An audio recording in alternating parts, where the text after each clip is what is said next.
ဆက်လက်ပြီးတော့ဝန်ခံရအောင်ကိုရဲကောင်းမြတ်ကြောင်းတွေဝန်ခံရအောင်အာမင်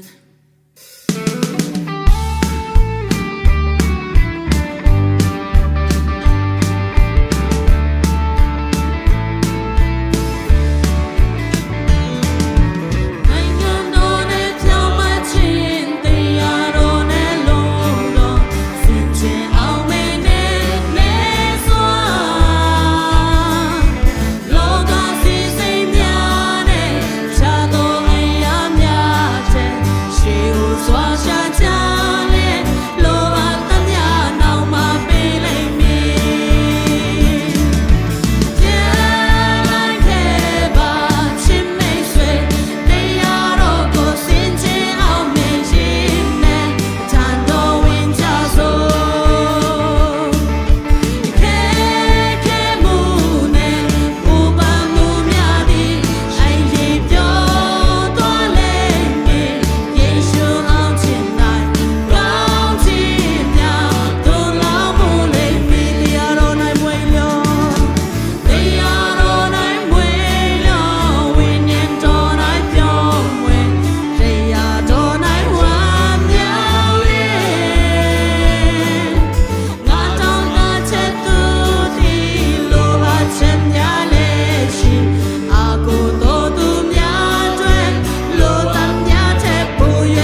Don't yet night line go passing.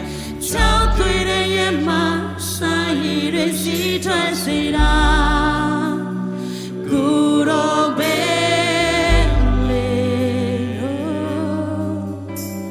သူဆောင်တဲ့ရောစုတွေတဲ့ကိုပြန်သွင်းခိုင်ခံတော့ဖို့ချစ်ကဲတော့သွင်းပြောင်းလဲ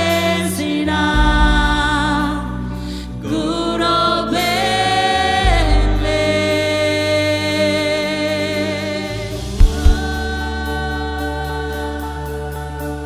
အချ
ဆိုတော့ကိုတင်ယုံကြည်လိုက်ပါ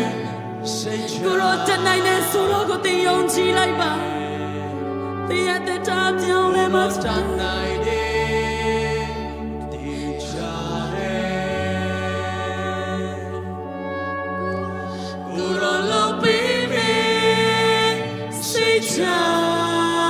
နေမယ်ကိုရောလုံးနိုင်တဲ့ယုံကြည်တဲ့ကိုရောလုံးပေးမယ်စိတ်ချနေမယ်ကိုရောတနိုင်တဲ့ကိုရောတနိုင်တဲ့ဒီချာတဲ့ကျွန်တော်တို့ကိုဘယ်ဖျားလုံးပေးမယ်ကတိတီတော်ဖျားစိတ်ချ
ကိုရောယေရှုတင်တယ်ကိုရောပြုပေးတော်မူမြတ်တဲ့ကိုရောကိုယေရှုတင်တယ်သာသမီတို့ကိုရောရဲ့အတူ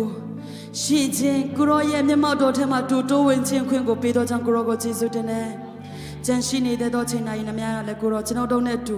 ပါရှိတော်မူမိကြောင်းတပါးတည်းသောယေရှုနာမကိုမြည်ပြိုးရဆုတောင်းစက္ကန့်နာပါဖတ်ရသခင်အာမင်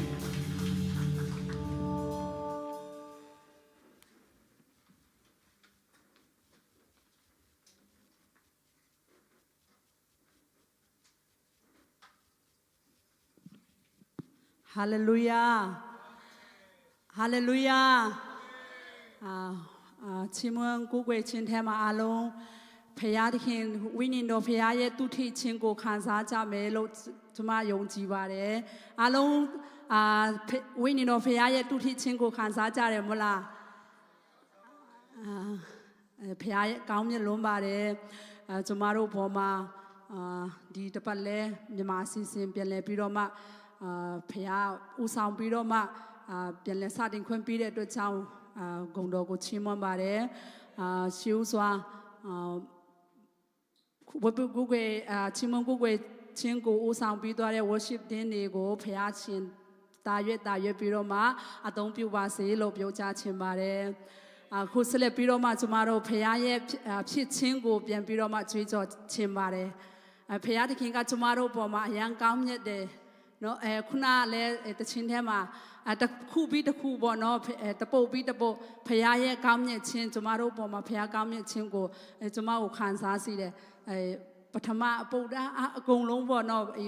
စကလုံးတိုင်းကကျမကိုတူးထိတယ်ဖခင်သခင်ကကျမတို့တိချင်းတိနိုင်တဲ့လောက်ထက်ပို့ပြီးတော့မှကောင်းမြတ်တယ်ဆိုတဲ့ဟာပေါ့နော်ကျွန်မအရန်ခံစားပြီးတော့မှဖခင်ရဲ့စကားပြောခြင်းဝိညာဉ်တော်ဖခင်ရဲ့တူထိခြင်းကိုခံစားတယ်ဆိုတာကျွန်မပြောချင်တယ်အခုဆက်လက်ပြီးတော့မှဖခင်ခင်ကောင်းမြတ်ပါတယ်ကျွန်မနဲ့ကျွန်မရဲ့အနာဂတ်ပေါ်မှာဆိုပြီးမှ၃ချိန်အလုံးဝင်ခံကြရအောင်တင်းနေတော့ဖခင်ခင်ကောင်းမြတ်ပါတယ်ကျွန်မနဲ့ကျွန်မရဲ့အနာဂတ်ပေါ်မှာဖခင်ခင်ကောင်းမြတ်ပါတယ်ကျွန်မနဲ့ကျွန်မရဲ့အနာဂတ်ပေါ်မှာဖခင်ရှင်ကောင်းမြတ်ပါတယ်ကျွန်မနဲ့ကျွန်မရဲ့အနာဂတ်ပေါ်မှာအာမင်နောက်တစ်ခေါက်ပြန်ပြီးတော့မှကြွေးကြော်ချင်ပါတယ်ဗာလဲဆိုတော့ဖခင်သခင်ကအသင်းတော်ပေါ်မှာလည်းကောင်းမြတ်တာဖြစ်တယ်အာမင်ဖခင်သခင်ကောင်းမြတ်လွန်းပါတယ်သူ့ရဲ့အသင်းတော်ပေါ်မှာဆိုပြီးမှ၃ချိန်ပြန်ပြီးတော့မှဝန်ခံကြရအောင်ဖခင်သခင်ကောင်းမြတ်ပါတယ်သူ့ရဲ့အသင်းတော်ပေါ်မှာဖခင်ရှင်ကောင်းမြတ်ပါတယ်သူ့ရဲ့အသင်းတော်ပေါ်မှာဖခင်ရှင်ကောင်းမြတ်ပါတယ်သူ့ရဲ့အသင်းတော်ပေါ်မှာအာမင်ဆက်လက်ပြီးတော့မှဒီညမြန်မာစီစဉ်မှာပထမအချိန်ဝတ်ပြုကိုယ်ွယ်ဖို့လာရောက်တယ်ဆိုတဲ့ညီအကိုမောင်နှမများရှိတယ်ဆိုရင်ကျေးဇူးပြုပြီးတော့မှမတည့်ပေးဖို့တောင်းဆိုချင်ပါတယ်ရှိပါသလား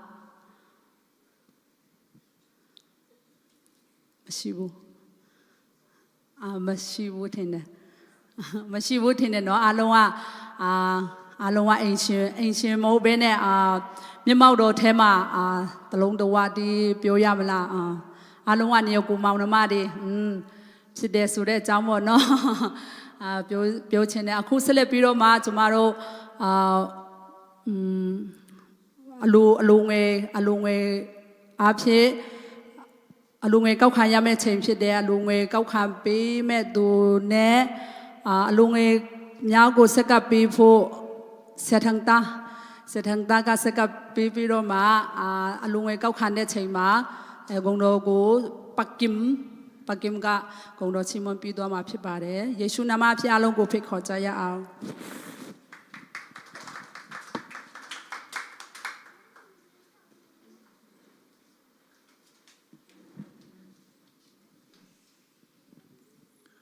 ကျွန်တော်တို့အကောင်းဆုံးဖျားအတွက်ပြင်ဆင်ရအောင်အာမင်အလိုငွေများကိုလက်ထဲမှာဆုပ်ပြီးတော့ကျွန်တော်တို့ကိုယ်တိုင်ဖျားရှင်မှာဆုတောင်းရအောင်မေတ္တာတော်ဖဖျားရှင်ကိုရောကိုကျေးဇူးတင်တယ်ကိုရောပေးသနာတော်မူသောအလိုငွေကောင်းကြီးများထဲကအလိုငွေကိုရောအတွက်ပြန်လေပြီးတော့ပေါင်ဝင်ရခွင့်ပေးတဲ့ကိုရောကိုကျေးဇူးတင်ပါ၏ဒီအငွေမြတ်ကိုရောကျွန်တော်တို့ရဲ့အလိုကိုက်ပေါ်မှာတော်၎င်းကိုရောရဲ့မျက်နှာရချင်းကိုရောဘိတ်တိတ်အတူပါစီချင်းဖြစ်စေတော်မူပါ အတုံးပြတဲ့နေရာမှာလဲကိုရိုနိုင်ငံတော်ခြေပြန်ဖို့တော်လကောင်းကိုရိုဒီအလူငွေမြတ်ကိုတုံးပြတဲ့အခါမှာကိုရိုမြတ်တာတော့ကိုရိုချစ်ချင်းမြတ်တာတော့ကိုမြင်နိုင်ဖို့တွေ့နိုင်ဖို့ဖြစ်စေတော်မူပါ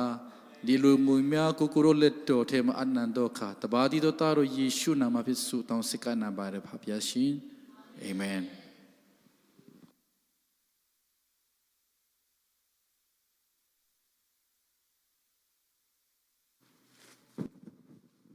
လာပါ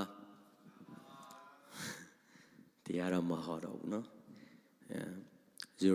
You raise me up ဆိုတဲ့တခြင်းတကုံတော့ချီးမွမ်းခြင်းပါတယ်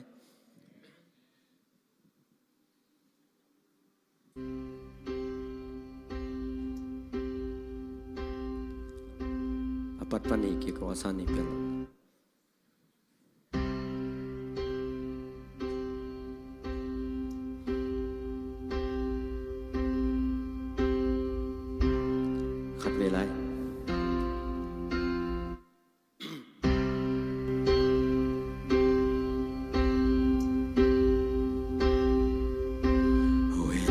I am down and know my soul so weary. When trouble comes in my heart burden be, that I am still and weak in the cycling until you come and see the one with me. You raise me up so I can stand on mountain. You raise me up to walk on stormy sea. I am strong when I am on your shoulder. You raise me up to more than I can be.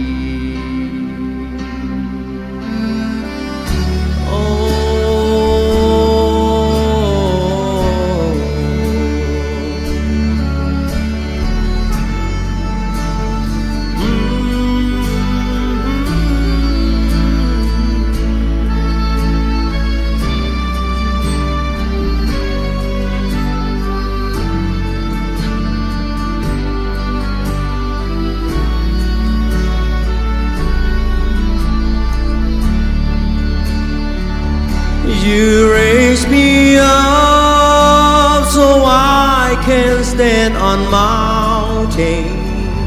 You raise me up to walk on stormy sea.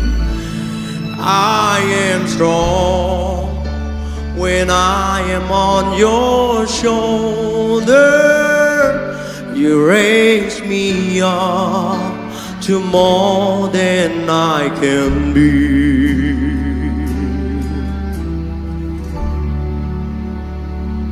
You raise me up so I can stand on mountain. You raise me up to walk on stormy sea.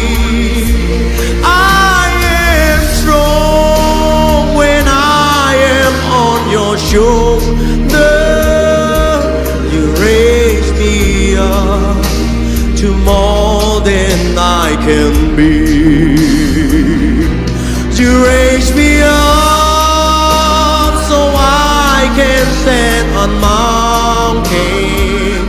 You raise me up to walk on stormy sea. I am strong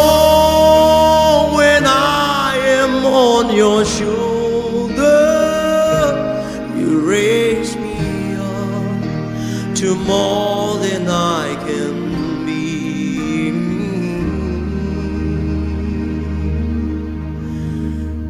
You raise me up to more than I can be.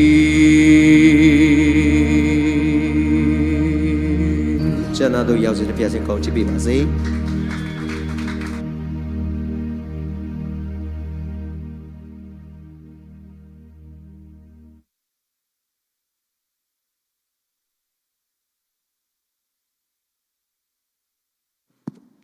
ပကင်ဖယားရှင်တာရွက်အသုံးပြုပါစေ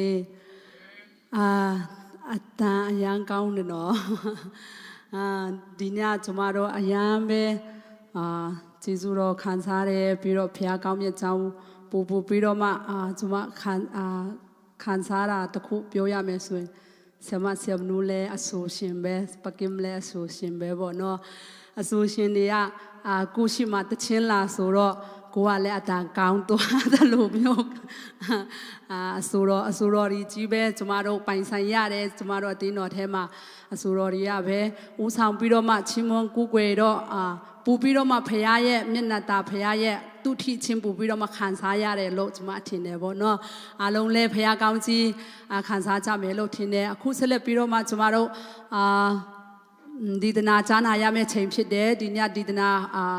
ဟောကြားမဲ့သူကတော့ကျမတို့ရဲ့ဆက်ဆောင်ပြီးဖြစ်တယ်အားလုံးမတည့်ရပြီးတော့မှဆက်ဆောင်ပြီးကိုမဖိတ်ခေါ်ခင်လေးမှာကြွေးကြော်ကြရအောင်ဒီညကြားနာရမယ်နှုတ်ကပတ်တော်ဒီကျမအတွက်ဖြစ်တယ်ဆိုပြီးမှ၃ချိန်ကျမတို့ပြောကြရအောင်ဒီညကြားနာရမယ်နှုတ်ကပတ်တော်ဒီကျမအတွက်ဖြစ်တယ်ဒီညကြားနာရမယ်နှုတ်ကပတ်တော်ဒီကျမအတွက်ဖြစ်တယ်ဒီညကြားနာရမယ်နှုတ်ကပတ်တော်ဒီကျမအတွက်ဖြစ်တယ်အာမင်ဆက်လက်ပြီးတော့မှဆက်ဆောင်ပြီးနဲ့တကွအသုံးပြုမဲ့ဝိညာဉ်တော်ဖျားကိုလက်ခုပ်တီးပြီးကြိုဆိုကြရအောင်အာမင်ပြန်ထိုင်လို့ရပါပြီဟာလေလုယာဟာလေလုယာညီကောင်းကြပါသလားညီကောင်းကြမယ်လို့ထင်ပါတယ်ဒီနေ့ဘုရားသခင်ကကျွန်တော်တို့ကိုကျမ်းမာချင်းပေးတယ်ကျမ်းမာချင်းပေးဆုံးညမကပဲနဲ့သူရဲ့နာမတော်ကိုချီးမွမ်းကိုးကွယ်ဖို့ဘေးမန်တော်ကိုကျမ်းမာစွာနဲ့ပို့ဆောင်ပေးတဲ့ဘုရားရှိရဲ့နာမတော်ကိုချီးမွမ်းပါတယ်ဒီနေ့မြန်မာစကားတော့တိတ်မကြွယ်ဘူးเนาะချိန်ရလဲကျွန်တော်ခဏလေးပဲယူမှာပါနော်အချိန်ကြာတော့ရင်10နာရီ17နာရီကျော်တော့ရင်လမ်းဘလော့တွေများတယ်ဆိုတော့လေကြောင့်မလို့ဒီနေ့ကျွန်တော်ပြောချင်တယ်ဒီရက်ပိုင်းကျွန်တော်တော်လီရာတိုင်းမှာနော်ဘုရားရှင်ကကျွန်တော်ကိုဘယ်လောက်ထိချစ်လဲဆိုတော့ကိုကျွန်တော်ရှင်းချင်းအောက်မိတဲ့ခါမှာအရင်တော့ပေါ့နော်ကျွန်တော်ပန္နန်ဂျာယာတွားတယ်ဒီနေ့လည်းပေါ့နော်ခြေရပါမယ်ပဲအဲ့လိုမျိုးကျွန်တော်တို့အတင်းသားတွေရှိတဲ့နေရာမှာစူတောင်းပေးဖို့အဲ့လိုတွားတဲ့အခါမှာကျွန်တော်အဲ့ဒီပန္နန်ယာဆိုရင်ကျွန်တော်နုဒီမ်တို့အိမ်ပဲတို့ဟိုပဲဆိုရင်ကျွန်တော်အရင်တော့ပေါ့နော်ကျွန်တော်အရင်တော့မပြောင်းလဲခင်တော့ပေါ့ညမိုးရုပ်ပြီးမှတွားနေတဲ့နေရာတွေမှာကျွန်တော်အဲ့ဒီနေရာတွေမှာဖခင်ရဲ့နာမတော်အဖင်ဟောနော်ပြင်လဲပြီးတော့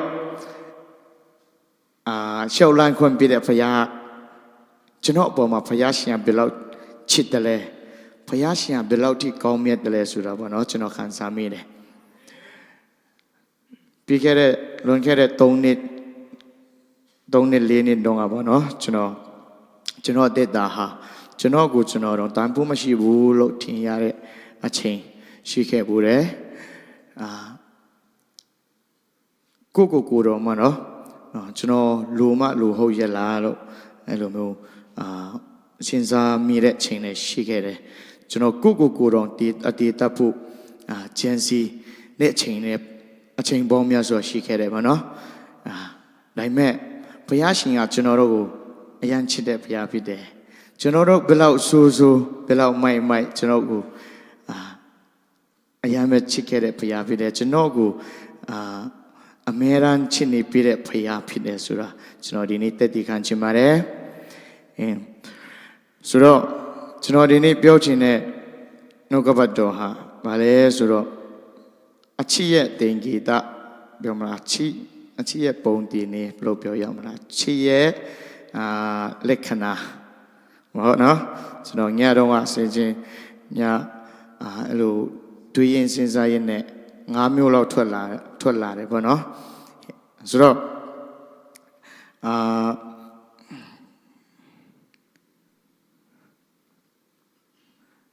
တူတော့ပြောရရင်တော့အချစ်ဆိုတာကဘာလဲအချစ်ဆိုတာဘာလဲဆိုတော့နံပါတ်1အနေနဲ့အချစ်ဆိုတာတဲ့နှုတ်စကားအပြင်ပေါ်ပြချင်းဟုတ်နော်ဒီမှာလူငယ်တွေလည်းများတယ်ဆိုတော့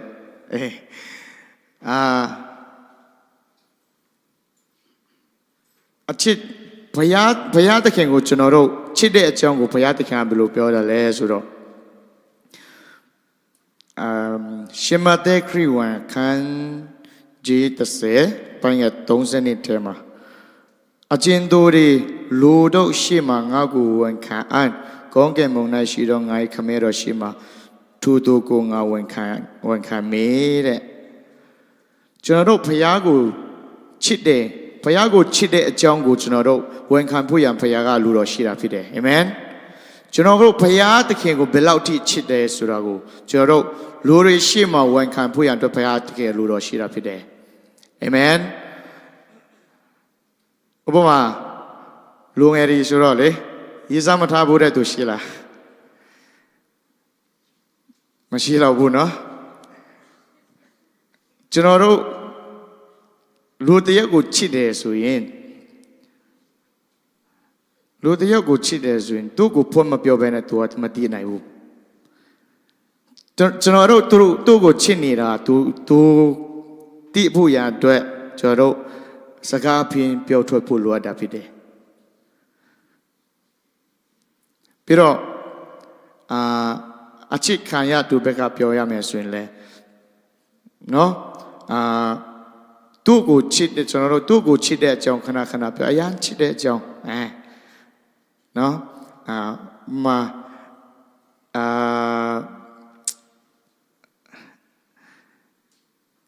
မိဘအိမ်ထုံတဲ့ဒီပေါ့နော်ကိုယောက်ျားကိုတော့မင်းကိုယောက်ျားကိုဘယ်လောက်ချစ်တဲ့အကြောင်းကိုခဏပြောကြည့်မကြခင်မမျော်လင့်ပဲနဲ့လက်ဆောင်ဒီအလုပ်ထဲကနေပြန်လာတဲ့ချိန်ကျရင်ပါလာတတ်တယ်အဲ့လိုမျိုးပေါ့နော်ထိုနည်းတူပဲဘုရားရှင်ကိုလည်းကျွန်တော်တို့ဘယ်လောက်ချစ်တဲ့အကြောင်းကိုခဏနှုတ်ပြဝန်ခံပြောဆိုနေဆိုရင်ဘုရားရှင်ကကျွန်တော်တို့အတွက်အရှင်မဲကောင်းကြီးပြခြင်းနဲ့ကျမ်းမာခြင်းတွေပြခြင်းနဲ့ဘုရားဖြစ်တယ်ကျွန်တော်တို့ချစ်တဲ့အကြောင်းကိုအမြဲတမ်းဝန်ခံပြောဆိုဖို့ရန်အတွက်ဘုရားရှင်ကကျွန်တော်တို့အလိုတော်ရှိတာဖြစ်တယ်ကျွန်တော်တို့ဘုရားရှင်ကိုချစ်တဲ့အကြောင်းဘယ်လိုဝန်ခံမလဲလိုပုံလဲမှာဘယ်လိုတက်တည်ပြမလဲဘုရားရှင်က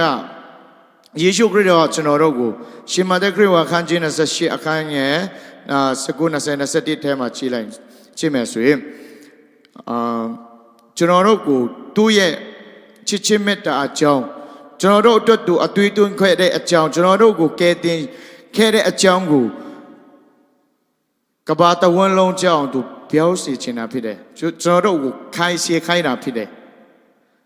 ရှေ့ခိုင်းတဲ့အချိန်မှာဘယ်လိုကျွန်တော်တို့ကမကြားတီတော့သူအတွက်ကြားဖို့ရန်ကျွန်တော်တို့ကနှုတ်ဖင်ဝန်ခံရမှာဖြစ်တယ်ကျွန်တော်တို့ဘုရားသခင်ကျွန်တော်တို့ကိုဘယ်လောက်ချစ်တဲ့အကြောင်းကိုနော်လူတိုင်းကြားအောင်ကျွန်တော်တို့ပြောဖို့ရန်ဝန်ခံဖို့ရတော့ဘုရားရှင်လူတော်ဖြစ်တယ်အာမင်ဒါကြောင့်ကျွန်တော်နံပါတ်1အနေနဲ့ပေါ့နော်ဘုရားရှင်ကအချစ်ဆိုတာနှုတ်ဖင်စကားဖင်ဝန်ခံခြင်းဖြစ်တယ်ဘုရားရှင်ကကျွန်တော်တို့သူ့ကိုချစ်တဲ့အကြောင်းကိုချီးမွမ်းခြင်းတော်၎င်းချီးမွမ်းတာလဲကျွန်တော်တို့ဝန်ခံရဖြစ်တယ်နော်ကျွန်တော်တို့ဘုရားရှင်ဘယ်လောက်ထိချစ်တယ် အခုဒီမှာကျွန်တော်တို့ဘေးမန်တော်ကိုရောက်လာကြတယ်ချီးမွမ်းကိုးကွယ်ဖို့ရောက်လာကြတယ်ချီးမွမ်းကိုးကွယ်တဲ့အချိန်မှာကျွန်တော်တို့ဘာကိုတက်တည်ပြတာလဲဆိုတော့ကိုရောရဲ့နာမတော်ကိုချီးမွမ်းကိုးကွယ်ဖို့ worship ထဲမှာတခြင်းဆိုတယ်ချီးမွမ်းနေတဲ့အချိန်မှာကျွန်တော်တို့ဘာကိုတက်တည်ပြတာလဲဆိုတော့ကိုရောကျွန်တော်တို့ကိုနော်ဘုရားသခင်ကကျွန်တော်တို့ကိုဘယ်လောက်ထိချစ်တဲ့အကြောင်းတော့ကောင်းကျွန်တော်တို့ဘက်ကလည်းဘုရားကိုချစ်တယ်ဆိုတဲ့အကြောင်းကိုတက်တည်ပြနေတာဖြစ်တယ်အာမင်တို့ကြောင့်ဘုရားသခင်ဟာကျွန်တော်တို့သူ့ကိုချစ်တဲ့အကြောင်းကိုစကားအပြင်ဝန်ခံဖို့ရအတွက်အလိုတော်ရှိတာဖြစ်တယ်ထို့ကြောင့်ဒီမှာရောက်လာတဲ့မိတ်ဆွေဘုရားသခင်တင်ဘုရားသခင်ကိုဘယ်လောက်ထိချစ်တယ်လဲဘုရားသခင်ကတင်းကိုဘယ်လောက်ထိချစ်တယ်လဲဆိုတာဝန်ခံဖို့စကားအပြင်ပြောဆိုဖို့ရအတွက်ဝန်မလေးနဲ့နော်တင်ပြောတဲ့လောက်တင်ကောင်းကြည့်ရမှာဖြစ်တယ်အာမင်နံပါတ်1အချိန်အတူတူသုံးခြင်းဘာနော်အချိန်အတူတူသုံးခြင်းဆိုရကပ္ပဦးကျမ်းအခန်းကြီး3ပိုင်းငယ်8နေသောအချိန်တွင်ထိုဥယျာဉ်၌ထာဝရအရှင်ဘုရားသခင်ကြောတော်မူသောတန်ကိုလိုလေမယားတို့ဒီကျလျင်ထံတော်မှလွတ်ခြင်းကဥယျာဉ်အပြင်တို့တွင်ပုံကွယ်လျက်နေကြ၏ဒီထဲမှာကျွန်တော်ပြောချင်တာကနေသောအချိန်တွင်ဥယျာဉ်၌ထာဝရဘုရားသခင်ကြောတော်မူသောအတန်ကြောတော်မူသောအတန်ဒါရဲ့ဘုရားသခင်ဟာသူဖန်ရှင်းထားတဲ့လူတွေနဲ့အချိန်အတူတူယူခြင်းတဲ့ဘုရားဖြစ်တယ်အမြဲတမ်းသူဖန်ရှင်းထားတဲ့လူသားတွေနဲ့နော်အမြဲတမ်းအချိန်အတူတူယူခြင်းတဲ့ဘုရားဖြစ်တယ်တူနေခြင်းတဲ့ဘုရားဖြစ်တယ်ထို့ကြောင့်ဒီမှာမြင်တွေ့ရတာကပ္ပဦးအစမှာပေါ့နော်လူအေရဝရင်ထဲမှာသူဖန်ရှင်းထားတဲ့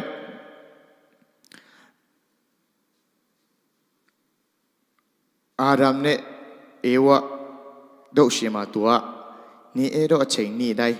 လာတယ်သူတို့နဲ့မေတ္တာရောက်ဖွဲ့ဖို့ရလာတယ်ဆိုတဲ့အကြောင်းကိုဒီကျမ်းစာအဖြစ်သိရှိရတာဖြစ်တယ်ထို့ကြောင့်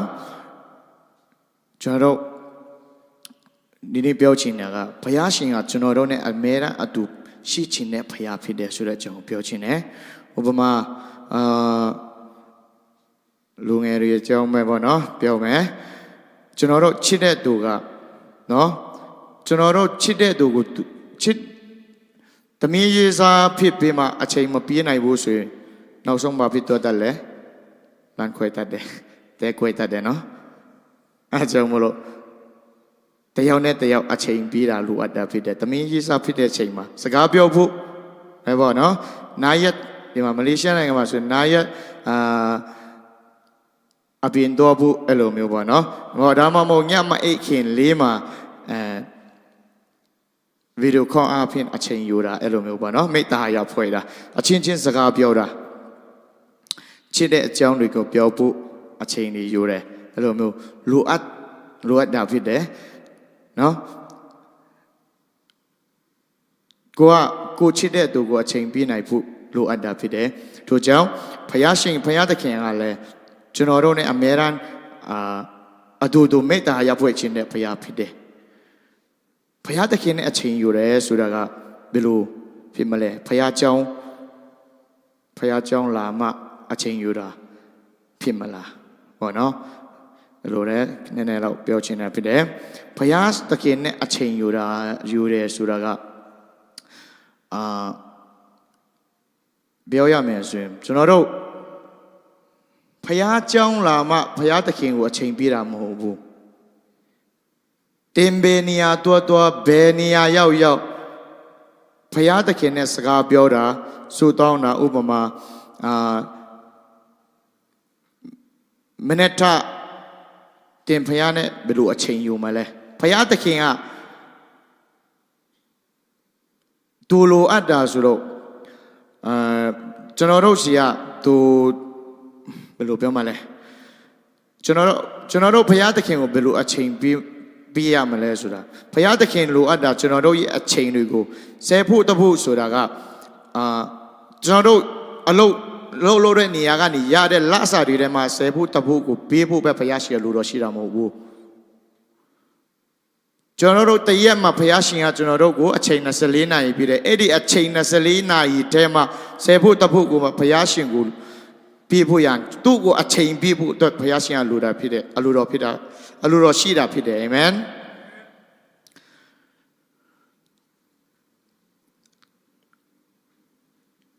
ပြီးတော့ဘုရားရှင်ကဘယ်လိုပြောမလဲအူတီလားအန်ပါရောလိုက်မယ်နော်အန်ပါဆိုတာအူတီဆိုတာနော်ကျွန်တော်တို့စိုက်ပျိုးထားတဲ့အတီးအနာတွေထဲမှာတီးတဲ့အူတီအဲ့ဒါတွေပဲဘုရားရှင်ကလူတော်ရှိတာမဟုတ်ဘူးတင်မနဲ့ထဘယ်သူမှစကားမပြောခင်ဘုရားရှင်နဲ့စကားပြောတာဘယ်သူနဲ့မှအချိန်မယူခင်ကျွန်တော်တို့ online ပေါ်မှာမရောက်ခင်ဘုရားရှင်ကသူနဲ့အချိန်ယူဖို့တော့တင်းကိုလိုအပ်တာဖြစ်တယ်အာမင်ဘုရားရှင်ကတင်းဘယ်လိုပြောမလဲ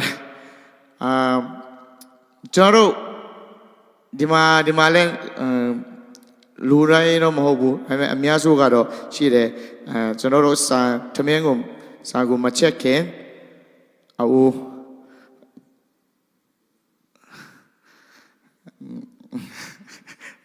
လက်တဆောလာဖယားအတွက်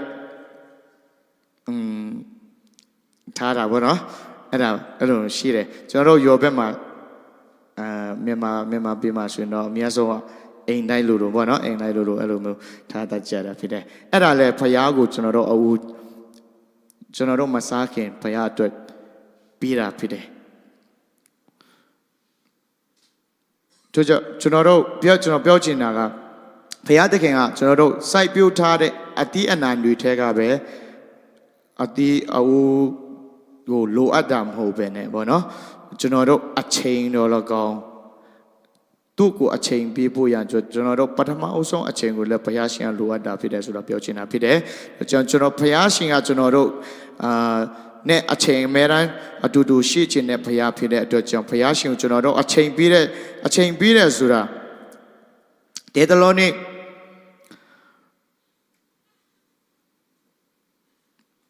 လောနိတိအခန်းကြီး9ပိုင်းငယ်16-18ထဲမှာအစင်မပြတ်16စက္ကန့်18အစင်မပြတ်ဝမ်းမြောက်ခြင်းရှိကြလောမချမ်းမလတ်ဆုတောင်းပတ္ထနာပြုကြလောတဲ့အရာရာ၌ကြည်တော်ကိုချီးမွမ်းကြလောအကြောင်းမူကားတင်တို့ကိုထိုတော့ကျင့်စေခြင်းငါယေရှုခရစ်၌ဘုရားသခင်အလိုတော်ရှိ၏တဲ့ပြောချင်တာကအပိုင်းငယ်စက္ကန့်မှာမချမ်းမလတ်ဆုတောင်းပတ္ထနာပြုကြလောအစင်မပြတ်ဝမ်းမြောက်ရှင်လန်းကြတော့အရာရာ၌ကြီးတော်ကိုချီးမွမ်းကြလောတဲ့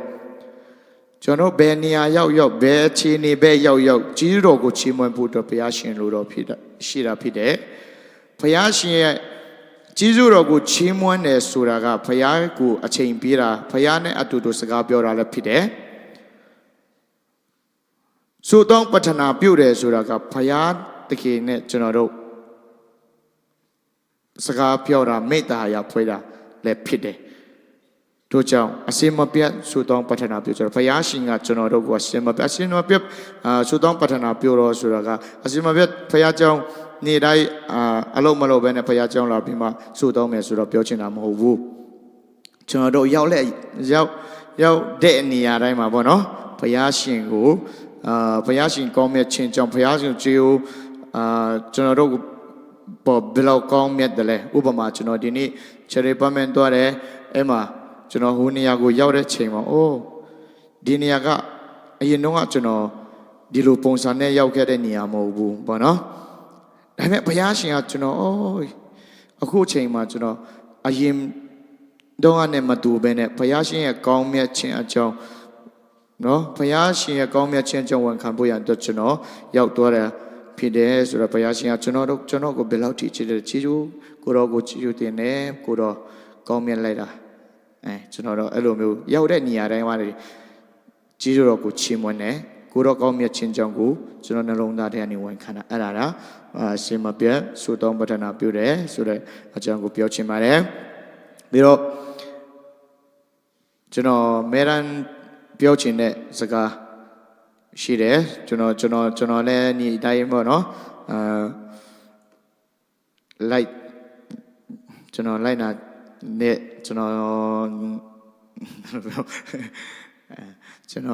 ညီအတိုင်းမပြတ်မကွက်လုပ်ခဲ့တဲ့အရာတစ်ခုကပါလဲဆိုတော့မနေ့ထနာဖုန်းမကြည့်တာမဟုတ်ဘူးအချိန်ဘယ်နှစ်နာရီရှိပြီလဲဆိုတော့ဖုန်းတော့ကြည့်တယ်ဒါပေမဲ့ password မဖွင့်ဘူးအဲ့ဒီမဖွင့်ခင်မှာကျန်းစာကိုဖွင့်တယ်ကျန်းစာဖတ်တယ်ဘယ်အချိန်ဖြစ်ပေါ့နော်ဖုန်းလာတယ်ဖုန်းမကိုက်ခင်မှာကျန်းစာဖတ်တယ်ချီရိုကိုချီမနဲ့ကိုရောကိုချီရိုတင်တယ်ညအိပ်ပြီးမှမိနစ်ထားတဲ့အချိန်ထားတာနဲ့အော်ဟာလေလုယာကိုရောကိုချီရိုတင်တယ်အုပ်ဆုံးတော့အတန်ကဘုရားကိုချီးမွမ်းတာဖြစ်တယ်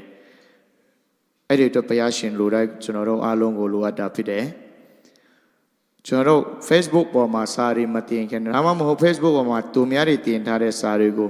တော့မဖတ်ခင်ဘုရားရှင်ရဲ့လိုတော်ကသူပြထားတဲ့ကျွန်တော်တို့ဒီကျမ်းစာအုပ်ကိုလမ်းပြီးမှသူနဲ့အတူတူစကားပြောဖို့သူစကားလုံးတွေကိုကျွန်တော်တို့ဖတ်ရှုဖို့ရန်အတွက်ဘုရားရှင်ရဲ့လိုတော်ရှိတာဖြစ်တယ်။အာမင်။ဘုရားရှင်ကကျွန်တော်တို့နဲ့ကျွန်တော်တို့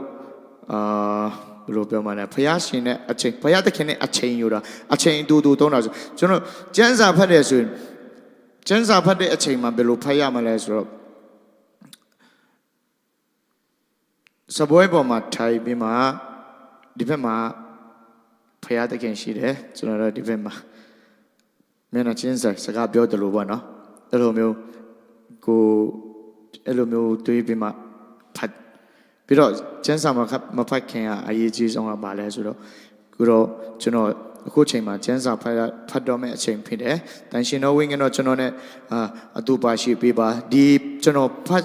တဲ့ကျမ်းစာအဖြစ်ကျွန်တော်ကိုစကားပြောပါဆိုတော့စကပ်ပြီးမှကျမ်းစာဖတ်တယ်ဆိုဘုရားသခင်ကသူ့ရဲ့တန်တော်ကိုဒီထဲကနေကြားစီတာဖြစ်တယ်အာမင်ကျွန်တော်တို့ကိုအမြဲတမ်းစကားပြောခြင်းနဲ့ဘုရားကျွန်တော်တို့နဲ့အမြဲတမ်းမေတ္တာရပ်ဖွဲ့ခြင်းနဲ့ဘုရားကျမ်းစာဖတ်ခြင်းဆိုတော့ပဋ္ဌာနာပြုခြင်းအပြင်ဘုရားသခင်နဲ့ကျွန်တော်တို့အချိန်ယူတာမေတ္တာရပ်ဖွဲ့ရဖြစ်တယ်ဆိုတဲ့အကြောင်းကိုကျွန်တော်ပြောချင်ပါတယ်ဒါကြောင့်ကျွန်တော်ပြောချင်တာကမိနစ်ဘယ်နေရာတော့ဘယ်နေရာရောက်ပေါ့နော်တခါတလေကိုမမျော်လင့်တဲ့နေရာကျွန်တော်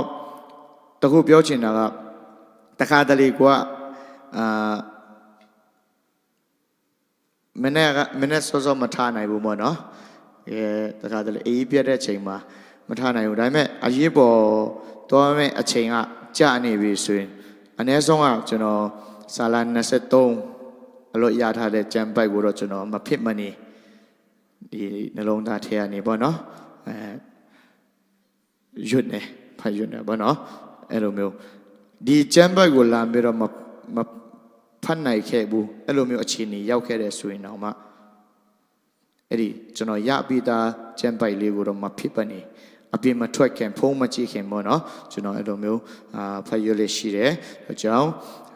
ဘုရားသခင်ကကျွန်တော်တို့နဲ့အမြဲတမ်းမေတ္တာရပ်ဖွဲ့ခြင်းနဲ့ဘုရားဖြစ်တဲ့အတွက်ကြောင့်ဘုရားသခင်နဲ့မေတ္တာရပ်ဖွဲ့ဖို့ရအတွက်ဘုရားကြောင့်ရောက်မှမေတ္တာရပ်ဖွဲ့လို့ရတာမဟုတ်ဘဲနဲ့ကျွန်တော်တို့နေတဲ့နေရာတိုင်းမှာကျွန်တော်တို့အိယာပေါ်မှာတော့လကောင်းပါနော်အလုတ်ထဲမှာတော့လကောင်းဘုရားသခင်နဲ့အချိန်ယူလို့ရတယ်မေတ္တာရပ်ဖွဲ့လို့ရတယ်ဆိုတဲ့အကြောင်းကျွန်တော်ပြောချင်ပါတယ်အာမင်နံပါတ်3အနေနဲ့ပေးကမ်းခြင်းပေးကမ်းခြင်းဆိုတာကဥပမာကျွန်တော်တို့သမီးရေးစားနဲ့ပဲပြောမယ်နော်သမီးရေးစားနဲ့ပြောမယ်ဆိုရင်သမီးရေးစားတွေကကိုချစ်တဲ့သူကကိုကိုလက်ဆောင်တစ်ခုကိုပေးရင်ဘယ်လိုပေးလဲဘယ်လိုဖြစ်ကြလဲလက်ဆောင်ရဖို့ကြလားမွေးနေ့လက်ဆောင်ပဲဖြစ်ဗလန်တိုင်းနေ့လက်ဆောင်ပဲဖြစ်ပေါ့နော် ရဖို့ကြလားချစ်တဲ့သူစီကလက်ဆောင်တစ်ခုတားကြီးတော့အရေးကြီးတာမဟုတ်ပဲနဲ့နော်မဟုတ်ဘူးဆိုရင်တော့မှချွချင်းလေးတစ်လုံးရရင်တော့မှကိုကဘယ်လိုဖြစ်မလဲဒီထဲမှာဝမ်းသာနေတယ်မလားပြုံးနေတယ်အရေးကြီးတာတော့မလိုဘူးဒါပေမဲ့ပေးကမ်းခြင်းပြောရမယ်ကိုချစ်တဲ့သူကိုပေးကမ်းတာကတို့အတွက်ဝမ်းသာစရာဖြစ်တယ်ကိုလည်းကိုချစ်တဲ့သူကိုနော်လက်ဆောင်ပြီးဖို့တဲ့သူတော့ရှိပါဘောနော်မရဘူးရင်တော့မှပြီးလိုက်ရင်ကိုကပြီးတဲ့သူဖြစ်တဲ့အတွက်ကြောင့်ကိုဘက်မှာလည်းပြီးတီးဖြစ်ရတယ်ပေါ့နော်အဲ့လိုမျိုးသူနေ့တို့ပဲဘုရားသခင်ကလည်းကျွန်တော်တို့အတွက်ပေးကမ်းခြင်းကျွန်တော်တို့သူရဲ့နိုင်ငံတော်အတွက်ပေးကမ်းခြင်းကိုအလိုတော်ရှိတာဖြစ်တယ်ပေးကမ်းခြင်းဆိုရင်မှာโอเค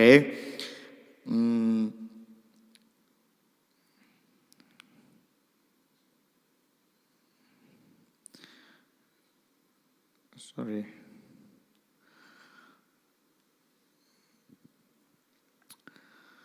ဘုရားသခင်ကပေးကမ်းခြင်းကဘုရားသခင်ကစတာဖြစ်တယ်အာမင်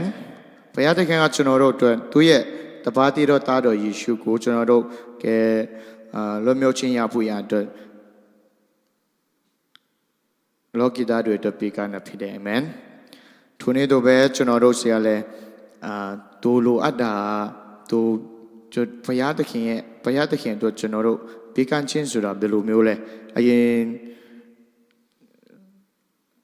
တစ်ခေါက်တုန်းကလည်းကျွန်တော်ဇုံမီလိုနဲ့ပြောတာပေါ့နော်ပေးကမ်းခြင်းဆိုတာဘယ်လိုမျိုးလဲပိုက်ဆံ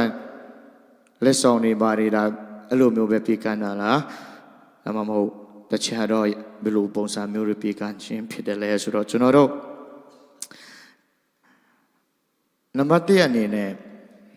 ပေးကမ်းတယ်ဆိုတာကပေးတယ်ကျွန်တော်တို့ရဲ့အချိန်တွေကိုဘုရားကိုပေးတာလဲကျွန်တော်တို့ပေးကမ်းခြင်းဖြစ်တယ်ဖယားရဲ့နိုင်ငံတော်အတွက်ကျွန်တော်တို့ကတကယ်လို့ပစ္စည်းဥစ္စာအဖြစ်တော်လကောင်းပိုက်ဆံတွေအဖြစ်မပါဝင်နိုင်ခဲ့ဘူးဆိုရင်တော့မှကျွန်တော်တို့ရဲ့အချိန်တွေကိုဖယားရဲ့နိုင်ငံတော်အတွက်သုံးပြတာဥပမာပြောမယ်ဆိုရင်ကျွန်တော်တို့အလုပ်လုပ်တဲ့နေရာမှာအလုပ်မရှိတဲ့ချိန်လေးမှာပေါ့နော်ကာဆာမမရှိတဲ့အချိန်လေးမှာကျွန်တော်တို့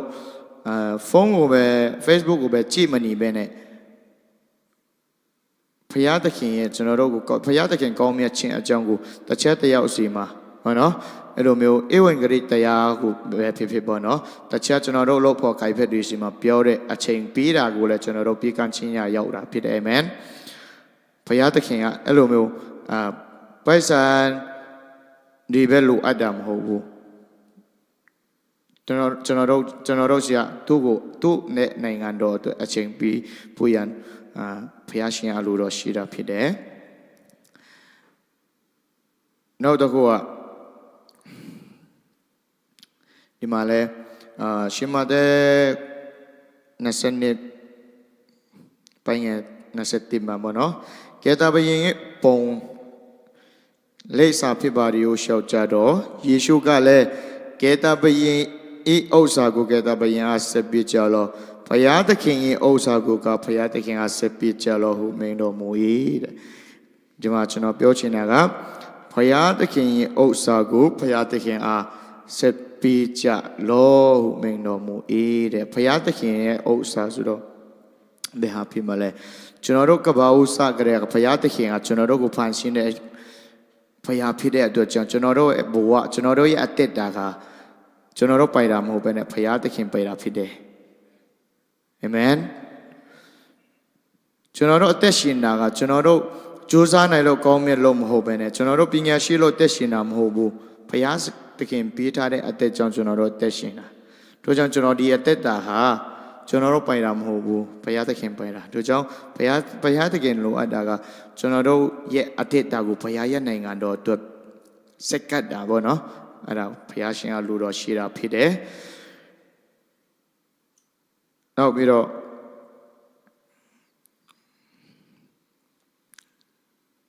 ရှင်မာကု ခရစ်ဝင်အခန်းကြီး30ပိုင်းငယ်27ထဲမှာယေရှု၏ထိုသူကိုချီးရှို့တဲ့ချစ်တော်စိတ်ရှိ၍တင်းဒီတခုလိုတည်၏တော်လောကိုဥစ္စာရှိသမျှကိုရောင်း၍စင်ရတော်သူတော်ပြီးလောထိုတို့ပြုတ်လျင်ကောင်းကင်ဘုံ၌ကန္တကိုဗန္ဒကိုရလိမ့်မည်ကောင်းကင်ဘုံ၌ဗန္ဒကိုရလိမ့်မည်တို့ပြီးမှလာ၍လေဝကားတိုက်ကိုထန်လဲငါနောက်တို့လိုက်လောဟုမိန်တော်မူ၏ဒီမှာကလူငယ်တဦးကပေါ့နော်ယေရှုကျော်ထာဝရအသက်ကိုရဖို့ရန်ကျွန်တော်ဘာလုပ်ရမှာလဲဆိုတော့အကြောင်းကိုလူငယ်တဦးကမေးတာဖြစ်တယ်အဲ့ဒီချိန်မှာယေရှုကဘာပြောလဲဆိုတော့သူကျင့်သုံးဖို့ရန်အတွက်ပြင်ခဲ့တဲ့အပေါ်မှာပြောတာဖြစ်တယ်ဒါပေမဲ့ तू ကကျွန်တော်ငယ်စဉ်ကတည်းကအဲ့ဓာတွေကိုလိုက်နာကျင့်သုံးပြီးသားဖြစ်တယ်ဆိုတော့ပြောတဲ့ချိန်မှာယေရှုခရစ်ကပြောလဲတင်းမှရှိတဲ့အရာအလုံးကိုရောင်း၍စင်ရသောသူတို့ဟာပြီးတော့တဲ့စင်ရသောသူတို့ဟာပြီးတော့ကျွန်တော်တို့အခုကျွန်တော်တို့အတင်းတော်မှာပေါ့နော်ဝတ်ပြုတ်ကူးကွယ်တဲ့အချိန်တိုင်းမှာဒီဝတ်ပြုတ်ရှိစဉ်အချိန်တိုင်းမှာကျွန်တော်တို့ကောက်တဲ့အလိုတော်ငွေရကျွန်တော်တို့ဘယ်နေရာမှာသုံးပြုတ်တယ်လဲဘောနော်ကျွန်တော်တို့တည်ပြီးသားတိုင်းပဲအတင်းတော်တဲ့အတင်းသားမင်ဘာတွေထဲမှာကျွန်တော်တို့ခက်ရောက်တဲ့သူတွေအလုံးမရှိတဲ့အလုံးခိုင်မရှိတဲ့သူတွေအလိုမျိုးကိုကျွန်တော်တို့ပြန်ပြီးတော့ပြေးကမ်းတာဖြစ်တယ်ဒီအတင်းတော်ရဲ့ဗန္ဒာတိုက်ထဲမှာတင်ထားတာမျိုးအဲ့လိုမျိုးမရှိဘဲနဲ့ကျွန်တော်တို့အပတ်တိုက်ကိုအဲ့လိုမျှဝေတာဒီနေ့လည်းပေါ့နော်ကျွန်တော်တို့ချေရပမန်တို့ချဟယာတို့စန်တိုးတို့မှာကျွန်တော်တို့ဒုက္ခရောက်တဲ့သူတွေရှိတယ်လို့နေမကောင်းတဲ့သူလည်းရှိတယ်အဲ့လိုမျိုးသူတို့ကိုကျွန်တော်တို့တွားပြီးတော့ကျွန်တော်တို့လိုထားတဲ့အလိုတွေကိုတွားပြီးနဲ့ဆူတောင်းပေးတာပေါ့နော်အဲ့လိုမျိုးရှိတယ်ထို့ကြောင့်ကျွန်တော်တို့ပြောချင်တာကကျွန်တော်တို့ဒီလိုမျိုးပြေးကန်းတာဆိုတာကဖယားစင်ရသားတို့ကျွန်တော်တို့အနေနဲ့ပြေးကန်းတဲ့တခုခုပေါ့နော်ဘယ်အရာပဲဖြစ်ဘယ်သူ့ကိုပဲပြေးဥပမာအရင်တော့ဆရာကျွန်တော်တို့တင်အောင်ဆရာပြောဖို့တာပါလဲတဲ့ဥစ္စာပြောပို့တာလားကျွန်တော်ကြားဖို့တာသူဆရာပဲထင်တယ်လူတယောက်ကတဲ့လူနှစ်ယောက်က company ထောင်ဖို့အတွက်နှစ်ယောက်သဘောတူပြီးတော့စာချုပ်တယ်ပြီးတော့သူတို့ရှယ်ယာဝင်ပြီးမှနှစ်ယောက် company ထောင်တယ်နောက်ဆုံးမှာ company လည်းအဆင်ပြေလာတော့သူ့တငယ်ချင်းကသူ့ကိုလိန်တယ်ရှယ်ယာကိုသူအပြည့်အဝမပြီးဘဲနဲ့နည်းနည်းပဲပြီးတယ်ဆိုတော့အဲ့လိုမျိုးအဲ့ဒီစကားကိုကျွန်တော်ဒါပေမဲ့အဲ့ဒီရှယ်ယာကိုအမှန်မရဘဲနဲ့သူအလိန်ခံရတဲ့သူကဘုရားရှင်မှာသူဘယ်လိုဆုတောင်းတာလဲဆိုတော့ဘုရားသခင်ကျွန်တော်အခုမရလိုက်တဲ့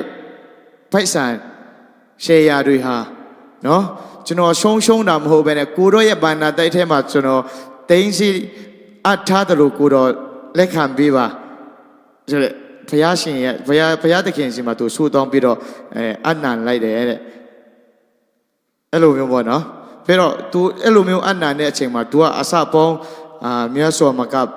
ဘုရားရှင်သူ့ကိုပြန်ပြီးတော့ကောင်းချီးပေးတယ်ပြောချင်တာကကျွန်တော်တို့ပြီးကန်းတဲ့အရာတိုင်းပေါ့နော်ဘုရားသခင်ကိုပေးတယ်ဘုရားရဲ့နိုင်ငံတော်တော့ပြန်လဲရယူဖို့အတွက်မျှော်လင့်ချက်နဲ့ပြီးတာမဟုတ်ပဲနဲ့နော်ဘုရားလူတယောက်ကိုကိုငင်ရဘုရားရဲ့နိုင်ငံတော်အတွက်ပါဝင်နေဆိုတဲ့စိတ်လေးနဲ့ပြီးကနေဆိုရင်ဘုရားရှင်တင်အတွက်ကောင်းချီးပေးမှာဖြစ်တယ်အာမင်ကျွန်တော်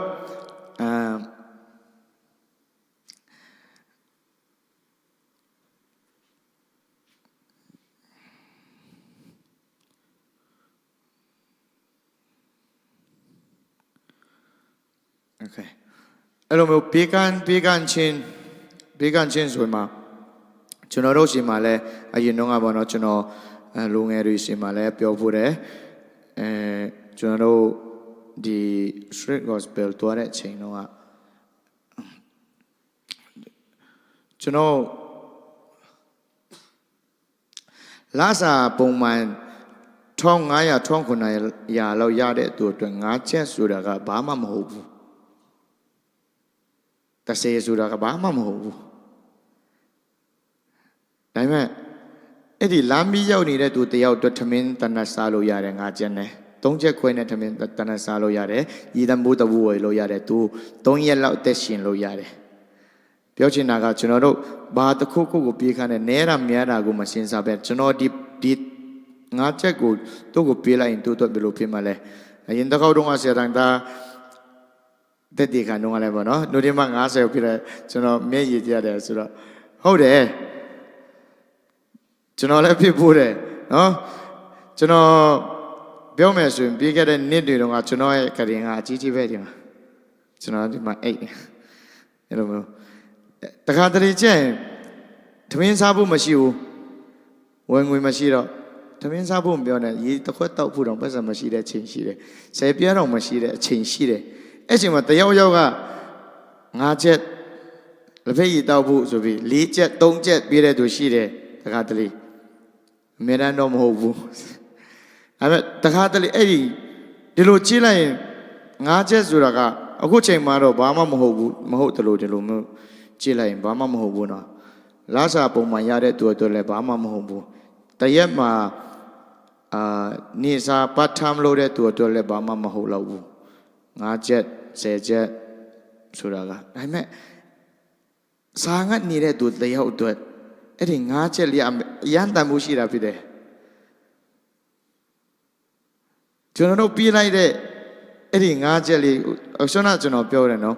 ဒီလမ်းပြီးရောက်နေတဲ့သူအတွက်ကကျွန်တော်တို့အတွက်5ချက်ဆိုတော့ဘာမှမဟုတ်ပြင်မဲ့အခုချိန်မှာဒီကျွန်တော်တို့ပြေးလိုက်တဲ့ဒီလမ်းပြီးရောက်နေတဲ့စာငတ်နေတဲ့သူတယောက်ရဲ့အဲ့ဒီသူတယောက်က5ချက်ကိုရလိုက်တဲ့အချိန်မှာသူဘယ်လိုဖြစ်နေလဲဝန်တာလို့မျက်ရည်တွေကျတာငိုတာမဟုတ်ဘူးဝန်တာလို့မျက်ရည်ကျတာအဲ့ဒီကျတဲ့မျက်ရည်ကြောင့်ဘုရားရှင်ကတင်းပေါ်မှာနော်တင်းမတွေးမိလောက်ပြီမဲ့အဲ့ဒီ5ချက်လေးနဲ့ဘာမှမဟုတ်တော့ဘူးဆိုပြေးလိုက်တဲ့5ချက်လေးကြောင်းနဲ့ဘုရားရှင်ကတင်းကိုကောင်းချီးပေးတဲ့အချိန်ရှိတယ်တင်းကတော့ဘယ်လိုပြောမလဲကိုစိတ်ထဲမှာတော့မရှိတော့ဘူးတော့နော်ဘောနော်အဲ့လိုမျိုးရှိတဲ့ချိန်ချင်းဘုရားရှင်ကကိုပြုတ်ခဲ့တဲ့ကိုပြေးကန်းခဲ့တဲ့အရာတွေပေါ်မှာဘုရားရှင်ကပြန်လဲပြီးတော့ကောင်းချီးပေးတာဖြစ်တယ်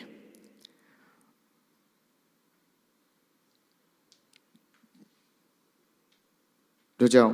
ဘုရားရှင်ပြီးတော့ဘုရားရှင်အဲ့ဒီကျွန်တော်တို့ဘေးကန်းလိုက်တဲ့စင်ရဲသားတယောက်ဒါပေမဲ့ဘယ်ဖြစ်ပေါ့နော်ဒုက္ခတယောက်ကိုကျွန်တော်တို့ဘေးကန်းခြင်းအဖြစ်ကျွန်တော်တို့သူ့အတွက်ဘာတခု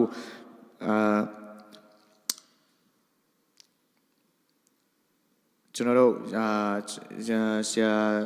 ဆရာထန်းဆန်းนะကျွန်တော်တို့ပြောဖို့တာတခုရှိတယ်တင်တခုခုကိုလိုတော့မယ်ဆိုရင်ကျမ်းစာထဲမှာလည်းရှိတယ်နော်တင်တခြားတပတ်သူကိုထမင်းစားဖို့အတွက်ဖိတ်တယ်ဆိုရင်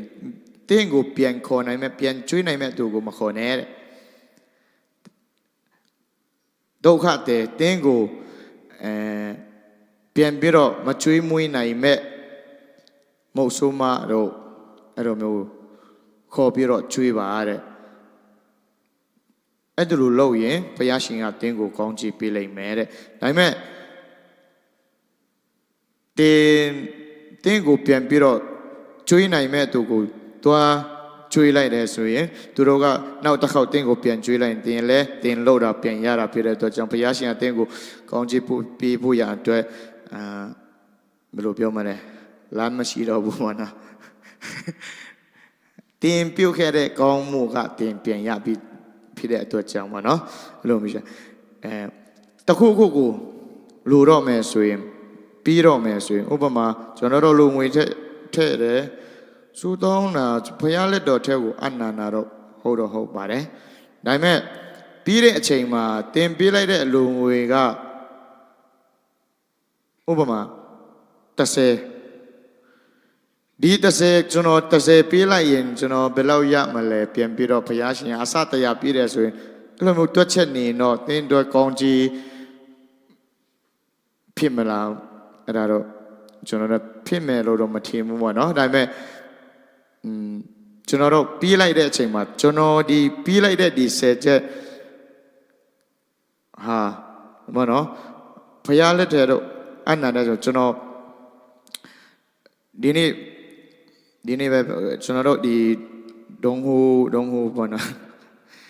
ဒုံဟိုပြီးတဲ့အချိန်ကျွန်တော်ဘယ်လိုပြောသူတို့ကရှက်တယ်ကျွန်တော်လည်းမခံချင်ဘူးပါညာပြောတဲ့သူကရှိတယ်ဒါပေမဲ့ကျွန်တော်ပြောတာကပိုက်ဆံကများတာမဟုတ်ဘူးဒါပေမဲ့ဒီဘုရားရဲ့သားသမီးတွေကဘုရားရှင်ပြတဲ့ကောင်းကြီးများထဲမှာသူ့ရဲ့နိုင်ငံတော်အတွက်ပါဝင်လိုရန်ထားတဲ့အလူတွေဖြစ်တဲ့အတွက်ကြောင့်တင်းဒီအလုံးဝရမြတ်ဒီပိုက်ဆံကများတာမဟုတ်ဘူးနည်းပြီးမဲ့တင်းဒီပိုက်ဆံကိုကြိုင်လိုက်တာနဲ့ကောင်းကြီးဖြစ်စီဖို့ရတော့ပြေးတာဖြစ်တယ်တင်းဒီဘယ်လိုပြောမလဲဒီဟာဒီပိုက်ဆံကိုတုံးတဲ့နေရာမှာပေါ့နော်တင်းတစ်ခုခုဝယ်လိုက်ရင်ဥပမာစံတဲလောက်ဝယ်တယ်တင်းဝယ်လိုက်တဲ့ဆံကအကောင်းစားကြီးတော့မဟုတ်ဘူးဒါပေမဲ့ဒီပိုက်ဆံကျွန်တော်တို့ဖယားရဲ့နိုင်ငံတော်အတွက်လူရန်ထားတဲ့ပိုက်ဆံဖြစ်တဲ့အတွက်ကြောင့်ဖယားကဒီအလူငွေကိုကောင်းချီးပေးတာဖြစ်တယ်ဒီပိုက်ဆံအဖြစ်တင်ဝယ်လိုက်တဲ့အရာကတင်းအတွက်ကျမ်းမာဖို့ရအတွက်ကောင်းချီးဖြစ်စေမယ်ဒါကြောင့်ကျွန်တော်တို့ပြောတယ်ပြောချင်တာကနားလည်ပြပါနော်မြန်မာစကားသိမကြွယ်ဝတော့အဲ့ဒီဘုရားကျွန်တော်တို့လူပြီးကားနဲ့အရာတစ်ခုခုကကျွန်တော်တို့ပြန်လဲပြီးတော့ရယူဖို့ရအတွက်မဟုတ်ဘဲနဲ့မျောလင်းချက်နဲ့ပြန်ကျွန်တော်တို့အစပေါင်းဘယ်လောက်ရမယ်ဆိုတာကိုတွေးပြီးတော့အဲ့လိုမျိုးတွက်ချက်ပြီးတော့ပြီးကားတာမဟုတ်ဘဲနဲ့ဘုရားကျွန်တော်ပြီးနိုင်တဲ့လောက်10ချက်ပဲ5ချက်ပဲဖြစ်10ချက်ပဲဖြစ်ကျွန်တော်ပြီးလိုက်တဲ့ဒီလူငွေကရတဲ့အတူအတွက်ကောင်းချီးဖြစ်စေပါဆိုတဲ့နော်စိတ်လေးနဲ့ပြီးကန်းနေဆိုရင်ပြီးကန်းဖို့ရအတွက်ဘုရားရှင်အလိုတော်ရှိတာဖြစ်တယ်အာမင်ပြီးကန်းခြင်းတဲ့မှာပြီးတော့နောက်တစ်ခုရှိသေးတယ်တို့ပြီးမှလာရွယ်လေဝကားတိုင်းကိုထမ်းလဲငါနောက်တော့လိုက်လို့လေဝကားတိုင်းကိုထမ်းလဲငါနောက်တော့လိုက်လို့တဲ့ဘုရားသခင်ကတင်းကျွန်တော်တို့ရှိတဲ့အစနာပြောတဲ့အလိုငွေတွေပဲပေးဖို့ရအတွက်ဘုရားရှင်အလိုတော်ရှိတာမဟုတ်ဘူးတင်းရဲ့အတ္တတစ်ခုလုံးကိုဘုရားရဲ့နိုင်ငံတော်ဘုရားရဲ့ဘုန်းတော်ထင်ရှားဖို့အတွက်စက္ကန့်ဖို့ရအတွက်ဘုရားရှင်အလိုတော်ဖြစ်တယ်တင်းတော်လီရာတိုင်းမှာဘုရားရဲ့အလိုတော်တိုင်းအသက်ရှင်ဖို့ရအတွက်ပေါ့နော်ဘေးကန်းနေဆိုတာကကျွန်တော်တို့အတ္တကိုကျွန်တော်တို့ကြိုက်တယ်လို့နေတာမဟုတ်ဘဲနဲ့ကျွန်တော်တို့လိုအပ်တဲ့အရာတွေဘယ်လိုပြောမလဲအခုချိန်မှာဒီမှာလည်းဒီငယ်နေမှာလူငယ်တွေတော်တော်များများလာတယ်အခုဒီချိန်လောက်ဆိုရင်တော့ကျွန်တော်တို့လာစာရပြလောက်ပြီးတော့ဗောနော်ဒါပေမဲ့ကိုရတဲ့ပိုက်ဆံနဲ့ shopping တို့ဘာတို့ရှောက်ပြီးတော့မတော်မဲနဲ့တငယ်ချင်းတွေနဲ့မတော်မဲကိုတော့ချင်တဲ့နေရာမတော်ပဲနဲ့ဘုရားကိုချီးမွမ်းကိုယ်ကိုယ်ဖို့ရအတွက်ဒီကိုလာတယ်ဆိုတာကတင်းရဲ့ဘယ်လိုပြောမလဲလူရင်းဇာနာတွေကိုတင်းလို့ချင်တာဖြစ်ချင်တာတွေကိုထားခဲ့ပြီးတော့ဘုရားရှင်ကိုဝတ်ပြုကိုယ်ကိုယ်ပြီးအချိန်ပေးတာလဲဘု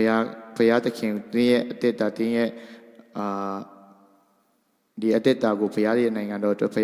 ရားသခင်အတွက်အချိန်ပေးတာဖြစ်တယ်အဲ့ဒါလည်းပြီးကန်းချင်းတစ်ခုပဲဖြစ်တယ်အာမင်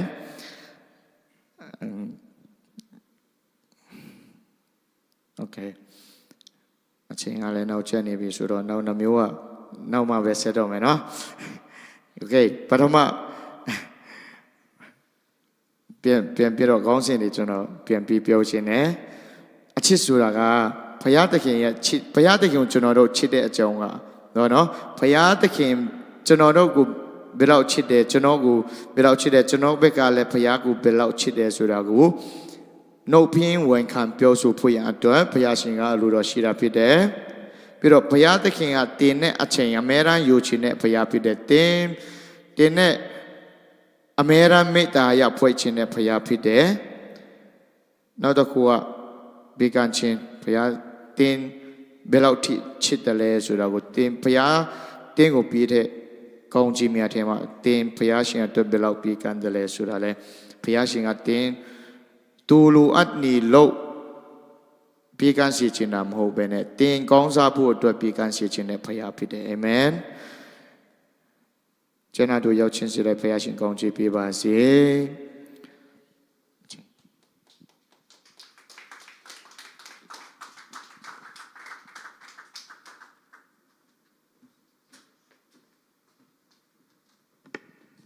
ဆရာဆောင်ပြီး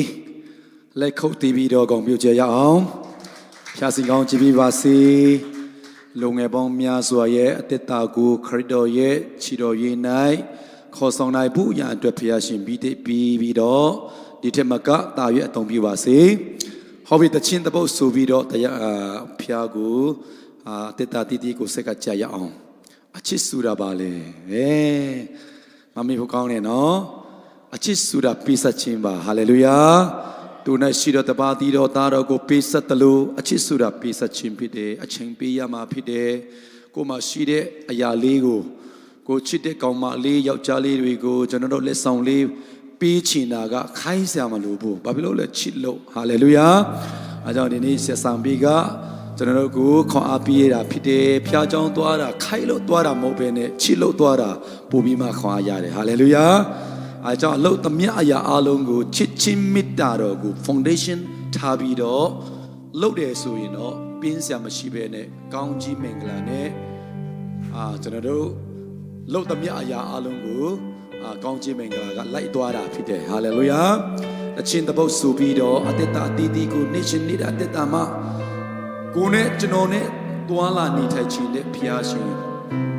ထားမှာကျွန်တော်အသက်တာအတီးတီးကိုစကားကြရအောင်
So much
Let's live for him.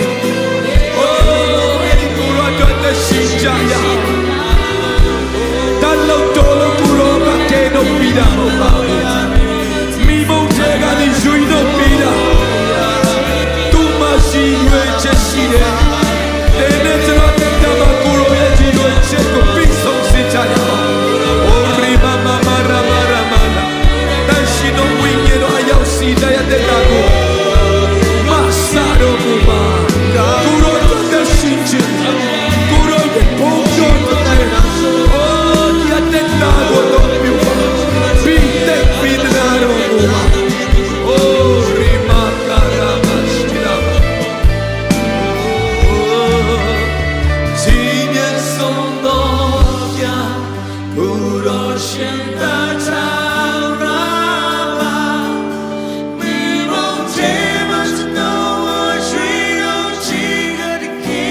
အဲ့ဒီကိုတော့ဖျားကိုလက်ခုပ်တီးပြီးတော့ကြိုးဆိုကြရအောင်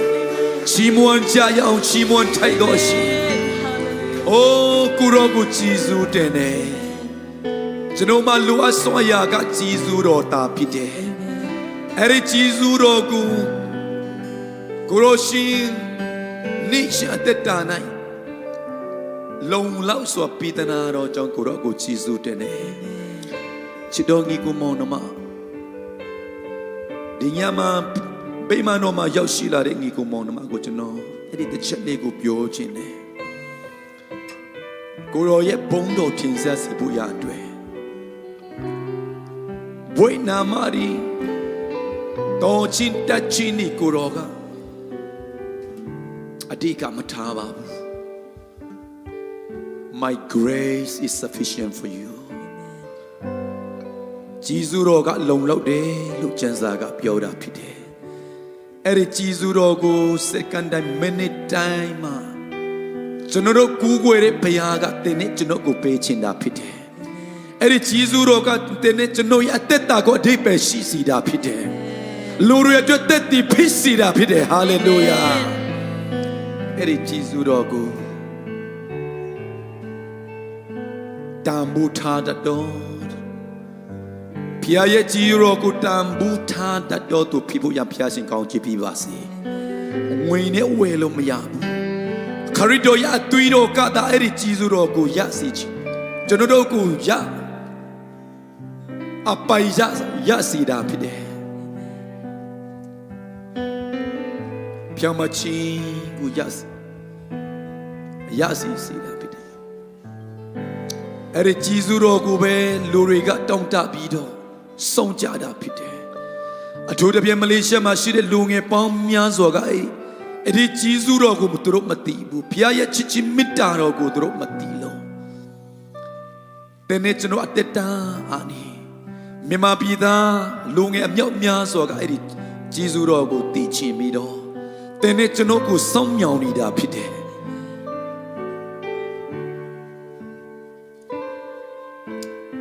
ကိုရောဂျေဇုတဲ့နေ့ဒီညနေမှာ